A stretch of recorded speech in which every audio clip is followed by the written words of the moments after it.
안녕하세요. 이나무의 양쌤입니다. 여러분들을 품질경영의 세계로 초대합니다.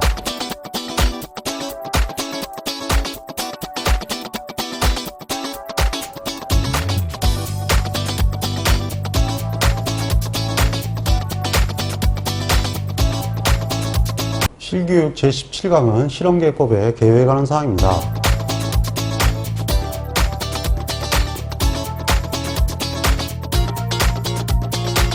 자, 이번에는 실험계획법에 대해서 학습을 합니다. 실험계획법은 전체 4장으로 제가 구분을 해놨고 거기에 맞춰서 전체 7강으로 서비스할 계획입니다.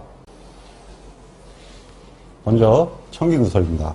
이 실험계획법의 개요에 관해서는 보통 출제되는 정도가 3, 4년에 한 번 정도 출제가 됩니다. 그러니까 전체적인 출제 상황에서는 가장 그 빈도가 실험계획법 내에서는 낮은 편으로 되어 있습니다.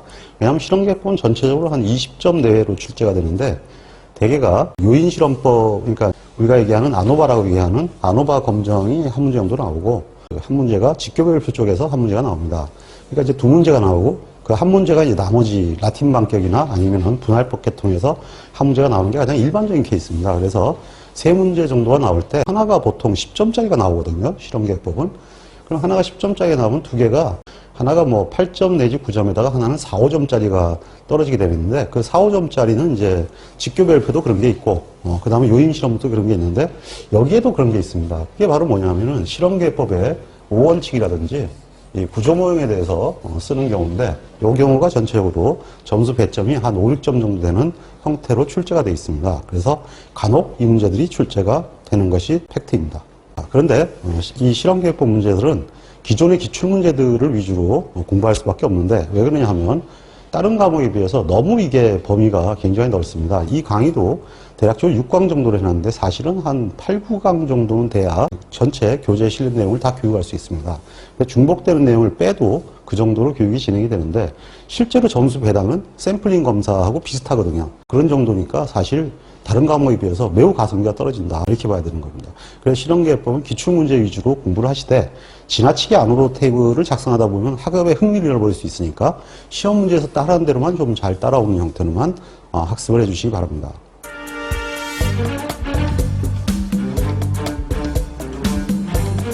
먼저 실험계획법의 원칙에 관한 사항입니다. 이 원칙에 관한 것은 5개 중에서 보통 4개를 주고 가로에 이제 맞는 해당되는 것을 쓰게 하는 경우입니다. 이렇게 되면 점수가 많아지죠. 보통 개당 2점씩으로 해서 6 내지 8점 정도가 되는데 이렇게 나오기도 하고 5가지를 쓰시오 이렇게 나오기도 합니다. 자, 그러면 이런 경우에는 여러분들이 키 단어하고 연결시켜서 외우셔야 됩니다. 본문교육에서 얘기했듯이 치우침 그러면 바로 평기가 되죠. 이렇게 되면은 랜덤의 원리다 이렇게 얘기를 했죠. 그래서 치우침 그러면 다른 걸 읽을 필요 없이 이건 랜덤이다 이렇게 이해를 해주시고 그 다음에 두 번째는 오차함의 자유도를 크게 하기 위하여 오차함의 정도를 좋게 하여 실험에 대한 신뢰성을 높인다. 사실은 오차의 자유도를 크게 한다 그랬으니까 이것은 반복의 원리밖에 안 되죠. 반복의 원리가 해당이 되고요. 그 다음에 이제 좀 조심을 해야 되는 게 교락의 원리와 그 다음에 블록화의 원리가 헷갈리게 되어 있습니다. 그래서 이 두 개가 좀 사실은 거의 그 유사한 뜻을 갖고 있는데 교락의 원리는 교락을 시킨다는 얘기가 있고요. 블록화의 원리는 둘 다 사실은 실험 환경 내를 균일하게 하는 거기 때문에 똑같은 얘기가 되죠. 근데 이 두 개를 비교할 때 하나의 특징은 이것은 블록화를 하는 이유를 설명하기 때문에 층화라는 얘기가 나옵니다. 층화 랜덤. 그래서 층화의 원리라고도 한다. 층화 랜덤이다. 그러니까 실험의 동일 환경을 균일하게 이걸로는 사실은 두 가지가 다 맞죠. 근데 이 중에서 요 단어를 보고 이건 블록화의 원리다. 이렇게 구분을 해야 되고요. 그 다음에 여기는 보게 되면은 지금 현재 이 얘기가 사실 여기 들어가야 되는데 여기 안 들어왔죠. 거기다 대신에 희생시켜 실험한다. 교작용을 블록에 희석한다. 이 교락법은 기본적으로 주효과를 교락시키진 않죠. 그건 못 구하니까요. 그래서 3인자 이상의 교작용을 블록에 교락한다. 보통 이제 이렇게 돼 있죠. 그래서 그러한 형태를 요구하고 있고 실전에서도 사실 그렇게 합니다. 왜냐하면 3명 이상의 교작용은 없다고 보거든요, 사실은. 그렇기 때문에 그 자체를 계속 교락시키면서 실험을 하는데 여기가 이제 그런 뜻으로 설명을 해 놓은 것입니다. 나중에 기회되면 실무를 만들어 놓을 것인데 그 실무 교육에서 실질적으로 교락법을 설계하는 과정들을 많이 보게 되는데 전체적인 실험의 가장 핵심은 사실은 분할법, 교락법, 일부 실시법이 묶여서 계속 돌아가게 되어 있습니다. 그래서 그 사항들을 나중에 한 번은 학습을 해 두시면 생산기술 업무를 하는데 굉장히 도움이 될 것입니다.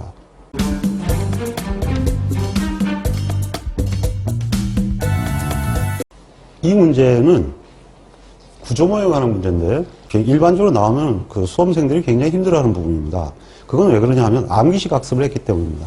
처음에 제가 교육을 할 때 이 실험계획법은 통계 구조론이라고 했습니다. 이거 배운다 해서 실험할 수 있는 거 아니에요. 뭐 많은 사람들이 그 가르칠 때 이렇게 얘기합니다. 이렇게 하면 실험을 할 수 있다 그러는데 DOE는 사실은 변량 모형 위주로 실전에서 사용할 수가 있습니다. 그래서 시그마 B도 구하고 시그마 W 구해서 표준이 준수되고 있는지 표준이 제대로 만들어졌는지 사실은 이 QC가 검증한 용어 사용입니다. 전체 실험은 여기 있는 것으로 실험하는 게 아니라 EN 요인 실험으로 실험을 해 들어가는데요. 최적화 탐사법을 씁니다. 그래서 그 자체는 여러분들이 배운 그 지식을 기본 지식으로 해가지고 실제로 여러분들 다시 배워야 됩니다. 근데 그런 것들을 해 들어갈 때 가장 원칙적인 것이 통계 구조론이기 때문에 이게 구조모형이거든요. 그러니까 사실은 실험계획법을 공부해도 구조모형을 잘 모른다. 그럼 공부할 이유가 없는 공부를 했다는 얘기가 됩니다. 그러니까 실제 이 부분이 굉장히 중요한 그러한 실험계획법의 키이벤트가 되겠습니다. 자, 그러면은 이 문제들은 대략적으로 6 내지 8점으로 출제가 되는데 시험 문제는 두 가지 타입이 있습니다. 자, 그럼 첫 번째 타입인데요. 이것은 일요인 실험에 관한 거죠. 일요인 실험인데 아시다시피 데이터는 모평균인데요. 이것은 뭐냐면 카오스 상태의 모평균입니다. 카오스 상태의 모평균이라는 것을 아무것도 표준화하지 않았더라도 모평균은 나옵니다.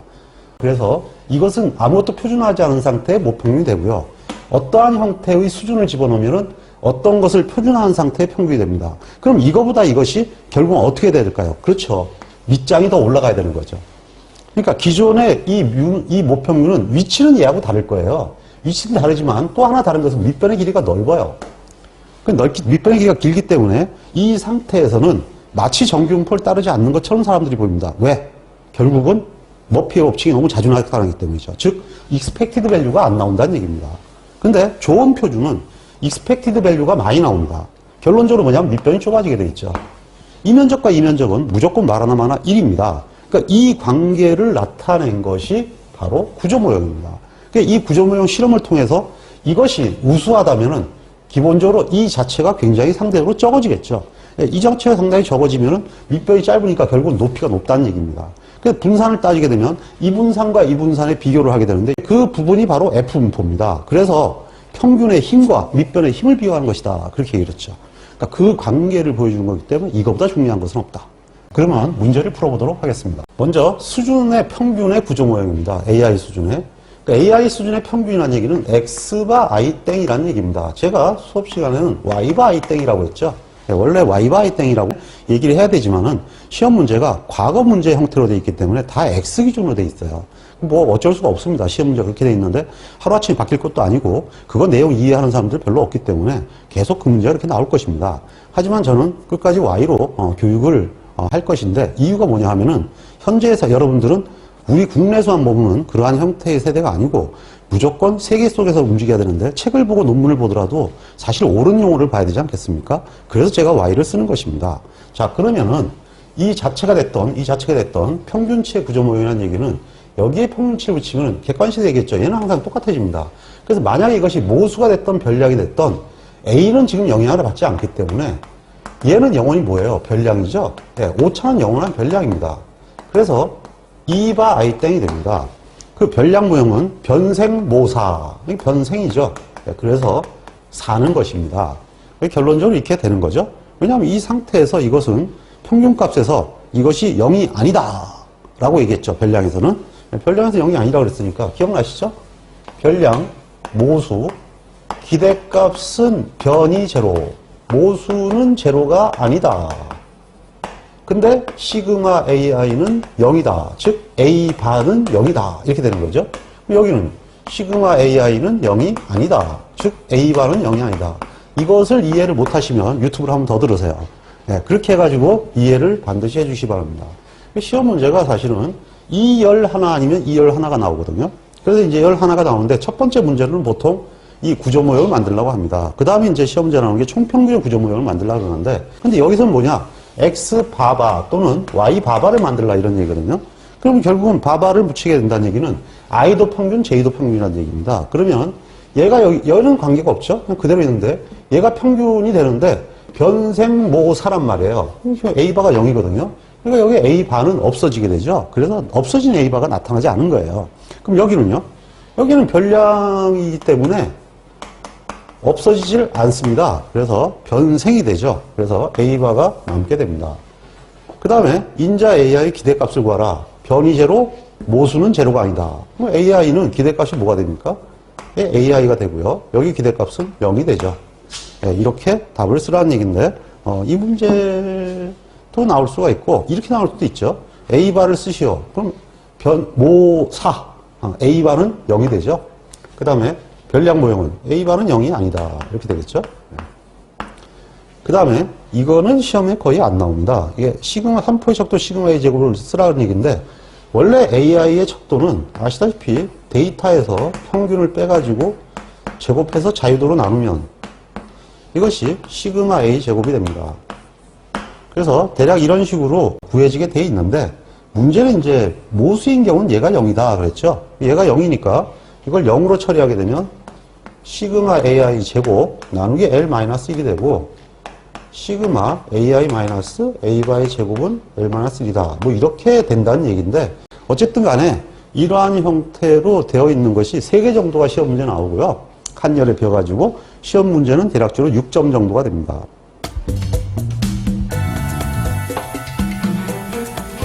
자, 이번에는 난개법에 관한 사항인데요. 그러니까 결국은 이온 실험이라는 얘기죠. 이온 실험인데 난개법 그러면 벌써 정해져 있는 게요. AI는 모수고요. BJ는 별량이 됩니다. 물론 시험 문제에서는 이 얘기를 줄 것입니다. 근데 저는 뭐 빼놨는데요. 빼놔도 상관이 없습니다. 왜냐하면 난개법이라 그러면 당연히 A가 모수가 되고 B가 별량이 돼야 되죠. 왜? 얘는 평균 요인이고 얘는 얘랑 묶을 수가 없어요. 얘는 묶을 수가 없고요. 얘는 얘랑 묶을 수가 있죠. 묶어봐야 얘는 0인데 어떻게 묶습니까? 그러니까 기대값이 0이잖아요. 그러니까 아무 소용없는 거예요. 얘는 결국은 3포연이죠. 이렇게 묶이는 것입니다. 자, 그래서 이렇게 처리가 되는데 어쨌든 간에 구조 모형 그대로 나왔죠. AI 수준의 평균의 구조 모형. J를 땡바하라 이런 얘기입니다. 그럼 J를 땡바하면 요 세 가지가 땡바가 되죠. X와 I 땡은 뮤 플러스 AI는 J가 아니니까 그대로 살아야겠죠. 그 다음에 B바 J가 땡으로 바뀐 겁니다. 그 다음에 여기도 J가 또 바뀌죠. E바 I 땡. 그래서 수업 시간에 이 얘기했죠. 얘하고 얘는 하늘이 두 쪽 나도 똑같다. 그래서 가우스의 정리가 성립된 거죠. X와 E가 같다는 걸 증명함으로써 정규분포를 증명했다. 라고 정규분포 시간에 얘기했죠. 바로 이 얘기입니다. 다시 한번 얘기해야 되지만. 그래서 이렇게 되는 건데, 이 비바라는 놈이 산다 이겁니다. 변생. 그래서 살게 된다. 근데 이 시험 문제 중에서 이렇게 얘기들을 많이들 하고 있어요. BJ 수준의 평균치의 구조 모형을 내라. 그런데 있잖아요. 이건 사실은 말이 안 되는 문제입니다. 그 왜 그러냐 하면은 얘는 평균이 아니에요. 그렇기 때문에 사실 이걸 내면 안 되는데 구조 모형이니까 그런가 보다라고 이해를 그냥 하시기 바랍니다. 그건 왜 그러냐 하면은 사실상 얘가 유의하지 않으면 이 실험 의미가 없는 거거든요. 왜냐하면은 결국은 뭐냐면 아무것도 안 하겠다는 얘기하고 똑같아요. 그래서 이거는 실무적인 측면을 따질 수 있는 게 아니라 그냥 별량 모형을 이해시키는 형태로 나온 출제한 문제다. 이렇게 이해하셔야 됩니다. 결국은 요건 어떻게 되느냐. X와 땡 J니까 이번엔 I를 바를 붙이면 되는데요. I가 이게 바가 들어가게 되죠. 근데 문제는 뭐냐 하면은 A바는 A바가 0이기 때문에 존재하지 않습니다. 그래서 날아간다는 얘기가 되죠. 그 다음 여기는 BJ가 되겠죠. 그다음 여기는 E바 땡 J가 됩니다.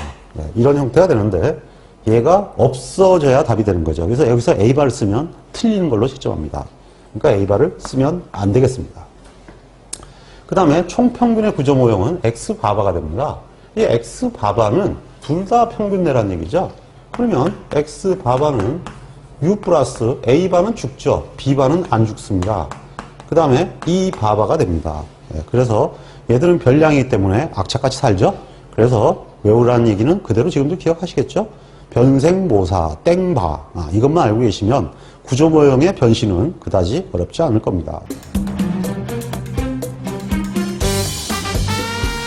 자, 이번에는 실험계획법의 아노바 테이블을 만들어가는 과정인데요.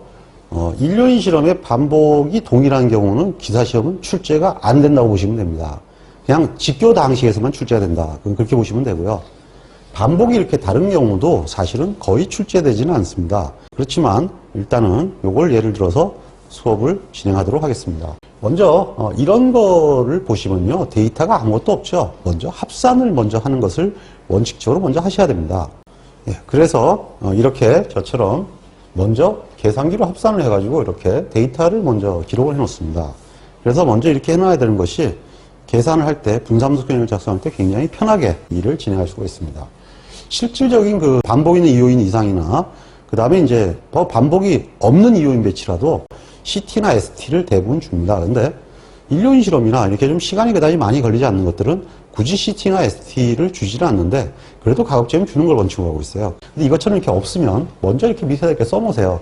이렇게 써도 괜찮냐고? 괜찮아요. 왜냐하면 이건 계산 과정 아닙니다. 계산 과정은 수식을 쓰게 돼 있는 건데요. 이건 지금 수식이 아니지 않습니까? 근데 어차피 이걸로 수식 계산해야 되잖아요. 그래서 먼저 계산을 이렇게 해놓으면 편하게 할 수 있다는 얘기입니다. 가장 먼저 해야 할 것은 하늘이 두 쪽 나도 뭐부터 합니까? 당연히 CT부터 하는 거죠. 그러면 T자수 나누기 N인데 이거를 굳이 모르시면 안 써도 됩니다. 그냥 여기서 848의 제곱 나누기 10 이렇게 해버리면 되는 거죠. 그러면 71910.4가 됩니다.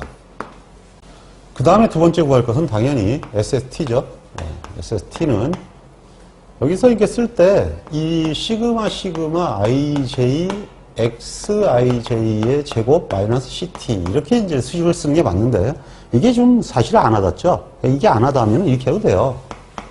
84.4 제곱 플러스 85.2 제곱 땡땡땡 한 두 개만 써주고 쭉 돌면 마지막에 84.5가 와야 되죠. 84.5 제곱 마이너스 ct 한 다음에 이코르 4.22 답을 이렇게 쓰시면 되겠습니다. 그래서 이식을 쓰시던 이식을 쓰시던 실전에서는 무엇을 써도 상관없습니다. 근데 그냥 SST 4.2 이건 안 됩니다. 그건 안 되니까 수식을 분명히 써야 되고요. 분산 분석이기 때문에 답란이 별도로 있지 않고 바로 아르바 테이블이 밑에 나와 있어요. 거기다 집어넣는 거기 때문에 이 계산 과정상에서는 분명히 이것이 나타나 있어야 됩니다. 그 다음에 이거 답을 안 쓰면 어떻게 되느냐. 답을 안 써도 거기에 4.2가 있으니까 괜찮긴 한데요. 문제는 여러분들이 더 힘들지 않겠어요? 그건 더 힘들죠. 왜냐하면 써놔야 나중에 옮겨 적게 좋지. 거기다 계산하는데 거기다 바로 써버리게 되면 분산분석표에다가 나중에 검사를 할 때 좀 헷갈릴 것 같은데요. 그래서 그거는 좀 이 정도는 써주는 게 그래도 맞죠. 자, 그 다음에는 SSA를 구하는 거죠. 예, SSA를 구하는 건데 여기서는 지금 반복수가 다 틀리죠. 그러면 이것은 따로따로 계산을 해야 됩니다. 337의 제곱 나누기 4 256의 제곱 나누기 3 169의 제곱 나누기 2 플러스 86의 제곱 마이너스 CT다. 네, 이렇게 쓰는 건데 또 다른 분들이 뭐 이것도 그럼 땡땡 찍으면 되느냐 하는데 이걸 가지고 땡땡 찍으면 욕먹죠. 네, 그래서 이렇게 해가지고 이퀄을 하면 3.68333이 됩니다. 자, 그 다음에 이제 당연히 SSE를 구해야 되는데요. SSE를 구해야 되느냐? 안 구해도 됩니다. 왜 SSA는 구할 필요가 없냐 하면 SST와 SSA를 구하게 되면 그 다음에 오차의 제곱합은 바로 분산분석에도 구할 수가 있습니다. 어차피 분산분석에 구할 수 있기 때문에 그 자체는 거기서 그냥 가감승제를 하면 되는 건 누가 다 알거든요. 그것도 모르면 채점하지 말아야죠. 그러니까 대부분 그건 알고 있으니까 이거를 쓰지 않았다 그래가지고 이거 왜 빼먹었어? 그런 사람은 여태까지 채점하면서 한 번도 못 봤으니까 걱정하지 말고 이 정도에서 정상적으로 멈추시면 됩니다. 자, 그러면 분산분석표를 해보도록 하겠습니다. 이걸 분산분석표를 구할 때 통상 분산분석표에 이렇게 줍니다. 요인 SS, DF, NS 그 다음에 F0가 나오고요. 그 95%까지 구하느냐 99%까지 구하느냐 물어보시는데 이 아노바에 이렇게 써 있습니다. F0.95 그러면은 95%까지 구하라는 얘기고요. F0.99 그러면 99%를 구하라는 얘기고 EV 그러면 EV를 구하라는 얘기입니다. 그래서 그 아노바에서 이 값을 주기 때문에 위의 값들을 그 자체를 하시면 되고요. 그 다음에 이 아노바의 특징은 통상 제곱합이나 MS를 기준으로 채점을 하는데요. 이것을 검추정해서 검정 통계량으로 인정합니다. 즉 쉽게 얘기해서 대략적으로 그 분산 분석을 하시오 그러면 점수가 이게 5점 내지 6점이 되는데요. 채점을 할 때 4점인 경우도 있습니다. 근데 일단 요까지 모두 오르면 절반을 줍니다. 그러니까 이 과정이 그냥 공짜로 푼 건 아니고 이 푼 거에 대한 값은 일단 인정을 해준다라는 얘기죠. 그 다음에 이제 나머지가 다 옳아야 끝까지 나머지 점수를 받게 됩니다. 예, 그래서 이제 그 다음 이제 분사문서를 약산하는 과정을 보는 거고, 그 다음에 이제 제가 좀 점수를 애매하게 얘기했는데 그 애매한 게 뭐냐면 EV예요. EV가 들어가 있으면 그 점수를 별도로 채점합니다. EV는 보통 1점 내지 2점을 별도로 부과하는데요. 그러니까 EV가 있으면 따라서 5점이 될 수도 있고 6점이 될 수도 있어요. 대개 분사문서표는 4점 정도거든요. 근데 그런 게 포함됐기 때문에 점수가 1, 2점 정도로 더 붙을 수 있다. 물론 경우에 따라 분사문서표가 굉장히 복잡한 것 같은 경우는 6점 정도가 되는 경우까지는 있습니다. 그런데 그런 경우는 좀 드문 현상이죠. 자, 그러면 요인에서 이렇게 되어 있는데요. 나머지는 안 줍니다. 여기에 A, E, T를 넣는 거는 본인들이 넣어야지 이것까지 써주는 경우는 별로 없습니다. 물론 써주면 고맙고요. 써주는 대로 하면 되는데 안 써준다 하더라도 그건 여러분들이 그냥 해야 되는 거니까 여기에 대해서는 불만을 가져서는 안 됩니다. 그래서 이거는 있는 경우도 있지만 없는 경우도 많다라는 걸 알고 계셔야 되고요. 그럼 이 상태도 그대로 옮겨 들어가면 되죠. 이거 4.22가 되네요. 그 다음에 요 값은 3.68333. 그러면 여기서 이걸 빼면 0.53667이 됩니다. 그 다음에 전체의 데이터가 10개니까 자유도가 9개가 되죠. 그 다음에 A의 자유도는 반복이 없더라도 변하지 않습니다. 4 빼기 1이니까 3이 되죠. 그러면 여기는 자유도가 6이 됩니다.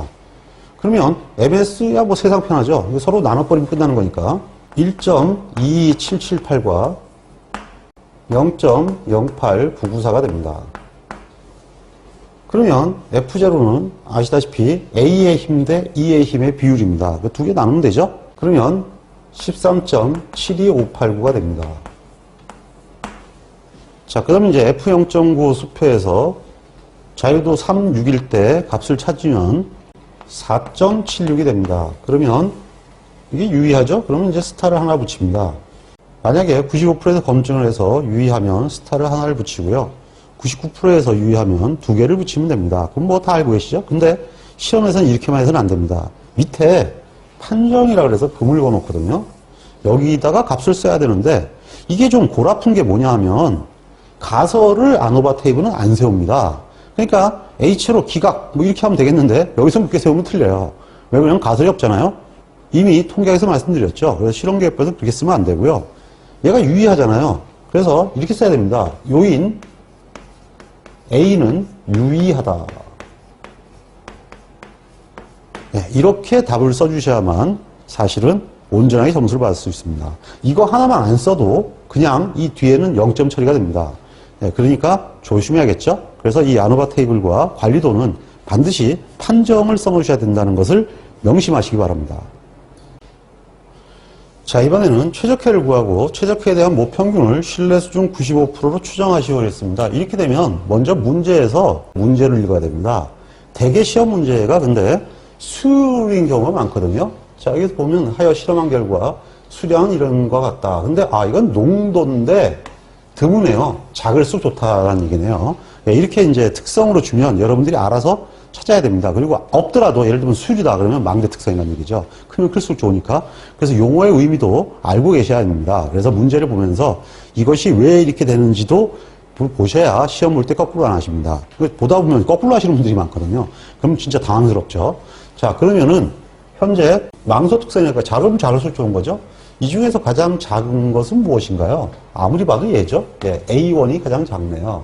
그러면은 일단 최적해는 뭐냐? 최적해는 UA1입니다. 예, 이렇게 쓰시는 게 맞습니다. 이건 뭐냐 하면 A1을 표준화하겠다 이런 얘기입니다. 그러면은 결론적으로 U 플러스 A1이 평균이 된다는 얘기입니다. 그럼 U 플러스 A1을 묶으면 이게 1이기 때문에 X가 1 땡이 됩니다. 그럼 X가 1 땡이 되게 되고 실제로는 이렇게 돼서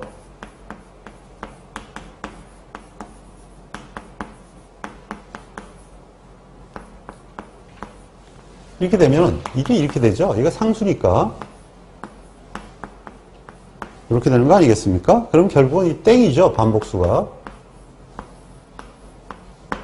네, 이와 같은 식으로 수식이 이동이 됩니다. 그러면 결국은 이게 뭐냐면 V니까 R분의 V. 이런 식으로 이제 식이 나온다고 얘기를 했죠. 그래서 이렇게 만들어지는데 사실 뭐 이렇게 시험에서 쓸 수는 없는 노릇이니까 이거는 시험장에서 이렇게 하면 안 되죠. 이렇게 이건 증명하는 과정이니까 시험에서 이렇게 하면 안 되고 그냥 최적해가 이렇게 나왔으면 답을 써가는 과정만 보여드리도록 하겠습니다. 즉 UA1은 그냥 이거 안 써도 돼요. 그냥 X바 1 땡이다. 그리고 A1 표준하면 이게 평균이라는 건 여러분들 알고 계시잖아요. 그게 A1이란 말이에요. 이게 6 플러스 A1. 그럼 당연히 이건 337인데 4개 아니겠습니까? 그러니까 84.25가 됩니다. 그러면은 그 다음에 뭘 거냐면 신뢰 수준을 95% 추정하시고 그랬죠. 그러면은 UA1을 추정하면 그냥 이렇게 쓰면 돼요. 84.25 플러스 마이너스 당연히 T분포죠. T 0.95%니까 975의 오차의 자유도는 어떻게 되느냐? 얘가 오차의 자유도가 되죠. 그래서 6이 들어가고요. 루트 VE가 바로 뭐냐 하면은 공통 분산이죠. 이게 평균 분산입니다. 0.08944가 되고요.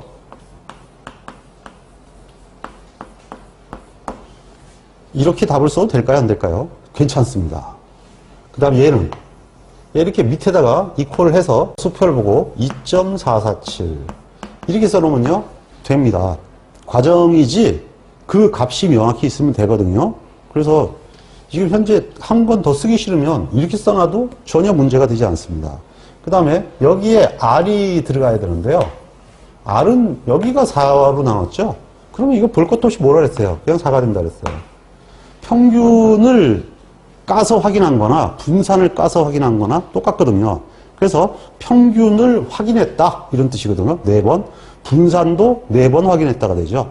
그래서 그냥 무조건 똑같은 거예요. 이게 사실은 N이죠. 그렇게 설명했죠. 그걸 기법이라고 여러분들한테 사기쳤다 그랬죠. 그건 기법 아니에요. 그냥 상식인 거죠. 몇 번 까봤느냐 하는 얘기입니다. 그럼 간단하게 평균을 까본 거나 분산 까본 거는 다를 수가 없죠. 그래서 항상 같은 수로 나누는 거예요.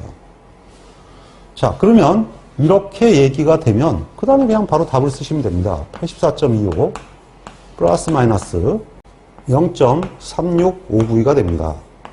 자, 여기서 다시 이거를 범위로 표현을 하시는데 하지 마세요. 그냥 이걸 끝내십시오. 그러면 그냥 여기서 그런데 우리도 사실 채점하는 입장에서는 굉장히 편합니다. 어차피 이거 보고 채점하거든요. 이거 보고 채점하고 그 다음에 얘 맞으니까 그냥 뭐 나머지 과정은 볼 것도 없이 맞다는 얘기죠. 그렇게 해서 그렇게 채점을 해버리기 때문에 일단은 간략하게 답을 써주는 것이 가장 좋습니다. 뭐 써봐야 이거 다시 한번 더 옮겨잡는 것밖에 더 되겠습니까? 그러니까 그런 걸 가지고 채점하면서 불이익을 주지는 않습니다. 자, 이번에는 구간 추정에 관한 사항입니다. 차의 검정이죠. 이거 기억나시죠? 차두리. 차는 둘이다. 이렇게 얘기를 했죠. 실제로 이 차두리는 차의 실내 구간을 공식과 똑같습니다. 여러분들이 배웠던 통계학에서 A1-A2 이걸 하게 되면 추정을 하게 되면 X바 1 땡 마이너스 X바 2 땡 플러스 마이너스 T1-2분의 알파에 U1 플러스 U2 한 뒤에 평균 분산을 쓰지 않았습니까? 그래서 A1, N2 왜 그러냐면 이것이 이제 등분산이다 이런 관점이었죠. 이런 관점으로 이제 보통 얘기가 됐었는데 실험계법도 사실은 똑같아요. 그거하고 다른 게 하나도 아닙니다. 그럼 지금 A1과 A4에 대한 구간 추정을 하시오 그랬지 않습니까? 하면 되죠, 뭐. 결국은 UA1 빼기 A4라는 얘기인데 그러면 당연히 X바 1 땡 마이너스 X바 4 땡이 되죠. 이것처럼 데이터 하나밖에 없으면 평균이 되지는 않지만 어쨌든 뭐 1로 나누면 되니까 뭐 계산이 불가능한 건 아니죠. 그 다음에 여기에 T 0.975인데 오차의 자유도가 얼마냐? 그냥 이거예요. 이게 얘가 평균 분산이기 때문에 6이 되는 거죠. 그래서 이건 그냥 6이 들어와요. 그 다음에 V바를 대신하는 게 뭐냐? 0.08944입니다. 그래서 0.08944가 양쪽으로 들어가는 거죠. 근데 문제는 뭐냐 하면은 N이 달라요. 처음에 거는 N이 4개죠. 그래서 4로 나누고 그 다음에는 N이 1로 나누게 되죠. 그러면 이거 자체를 계산할 때 337을 4로 나누는 것과 86을 1로 나눠서 빼는 거. 이게 이제 평균차가 되고요. 그 다음에 요 값은 2.447이라고 했죠. 그 다음에 루트 0.08944를 4분의 1 더하기 1분의 1 뭐 이렇게 계산하면 되는 거 아니겠습니까? 그러면은 마이너스 1.75 플러스 마이너스 0.81821이 됩니다. 자, 그 다음에 다섯 번째는 오차 분산에 관한 신뢰 구간이 나올 수가 있습니다. 이 오차 분산에 관한 신뢰 구간은 카이 제곱은 아시다시피 시그마 제곱분의 제곱합이죠. 예, 그래서 이것을 옮겨가지고 할 수가 있는데 여기서는 지금 SSE가 기준이 됩니다. 그래서 오차니까 오차를 기준으로 하고 두 개를 넘기는 거죠. 그러면 시그마 E의 제곱은 추정치는 이렇게 되는 거죠. 오차 분산의 추정치는 이게 바뀌었으니까 SSE를 큰 놈으로 나누고 작은 놈으로 나눠야겠죠. 그럼 여기 큰 놈으로 나누면 카이 제곱 0.975에 자유도가 6이 되고요. 여기는 카이 제곱 0.025의 자유도 6이 됩니다. SSE는 0.53667이죠. 네, 그러니까 0.53667이 됩니다. 그러면 0.53667을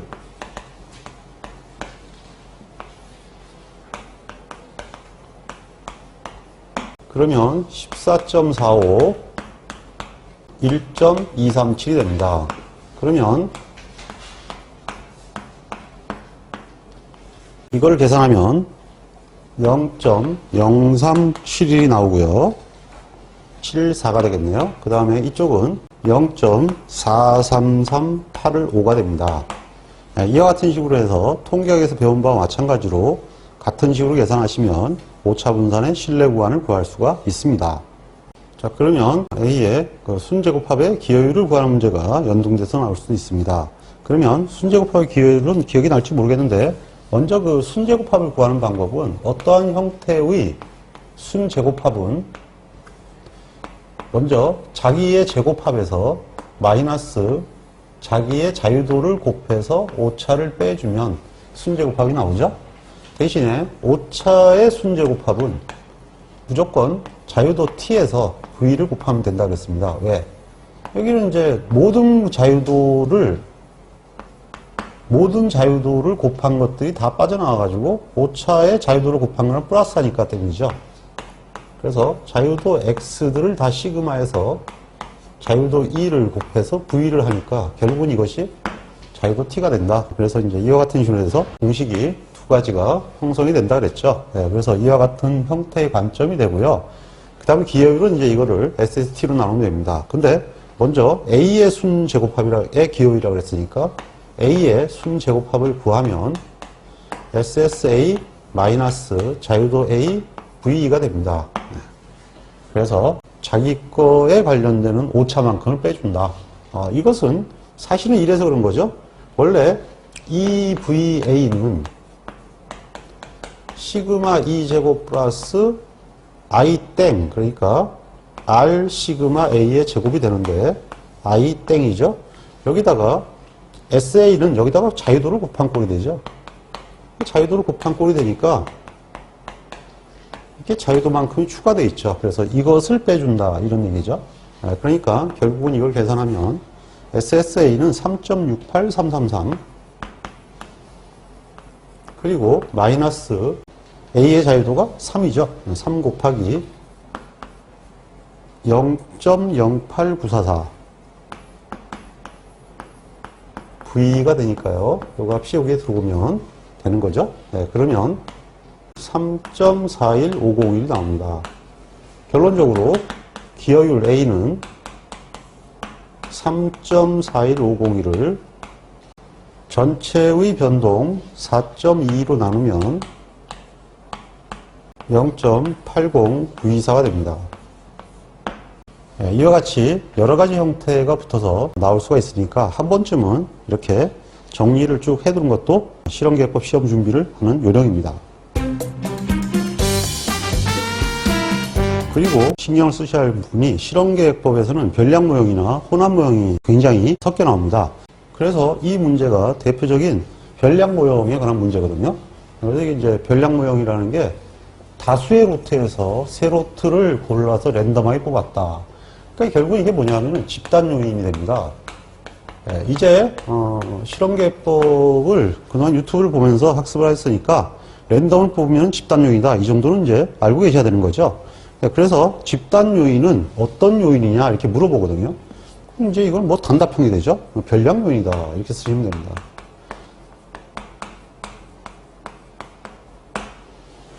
또는 이제 집단 요인이다 이렇게 써도 답은 되는데, 이렇게 물어보면 집단 요인이라고 쓰면 좀 곤란하죠. 근데 저렇게 물어보기도 하고 A의 요인은 무엇인지 쓰시오. 이렇게 요인 A가 어떠한 요인에 해당되는지 그 요인의 명칭을 쓰시오. 이렇게 나오면 집단 요인도 정답이 됩니다. 단 블록 요인은 틀리죠. 그러니까 집단 요인이나 별량 요인만 답이 된다 이렇게 됩니다. 그 다음에 이것에 대한 분산 분석은 뭐 아까하고 똑같으니까 일단은 생략을 하고요. 분산 분석이 끝나고 나면 이 문제는 별량 모형은 무조건 점추정치를 계산하라고 시험 문제가 나오게 됩니다. 자, 지금 현재 분산 분석표가 이렇게 들어가 있는데, 먼저 이것의 계산 방식은 아시겠죠? 당연히 3개씩이니까 3분의 이거 합 제곱해가지고 구한 거니까 그거야 더 이상 설명드리지 않겠습니다. 기본적인 거니까. 근데 여기서 F0.95를 쓰게 돼 있고요. 그래서 이 상태에서 분산 분석을 하게 되는데, 이렇게 EV가 들어가 있게 되면 EV를 채워줘야 됩니다. 그래서 EV에 대해서도 한번 정리를 해 두셔야 되고요. 그 다음에 이제 이런 경우에 보통 시험 문제가 이것이 키가 되죠. 시그마의 제곱에 점추정치를 계산하시오. 그러면 이제 이 자체는 별량 모형에서 무조건 나오는데, 최소한 실험계획법에서 한 문제 정도가 필기에서 무조건 나온다 그랬었고, 한 문제 이상 나왔었죠. 그 다음에 이제 실기에서는 잘 나오지는 않는데요. 상대적으로 별량 모형보다 보통 모수 요인 위주로 나옵니다. 그렇기 때문에 이제 시험에서 그렇게 많이 나오지 않는데, 난계법에서 나올 수가 있습니다. 아니면 이제 지분실험법 무조건 나오니까 지분실험법에서는 이게 집배리가 무조건 나오는 거죠.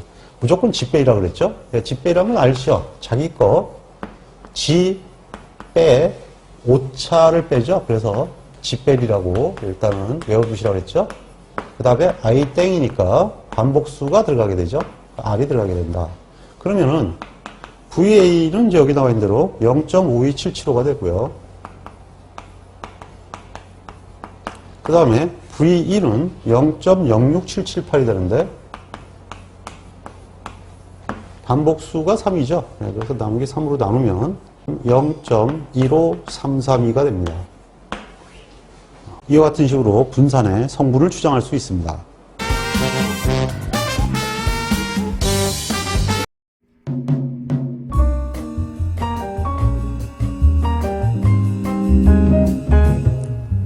품질을 계산하는 것은 우리에게 매우 중요한 과제입니다. 품질을 계산하기 위해서는 반드시 측정이라는 과정을 거쳐야 합니다. 측정할 수 없으면 계산할 수 없기 때문입니다. 우리는 통계적 품질 관리를 통하여 측정 기술을 배우고 있습니다. 끝까지 학습하셔서 훌륭한 품질 엔지니어가 되시기를 기원합니다. 홍콩 파이팅!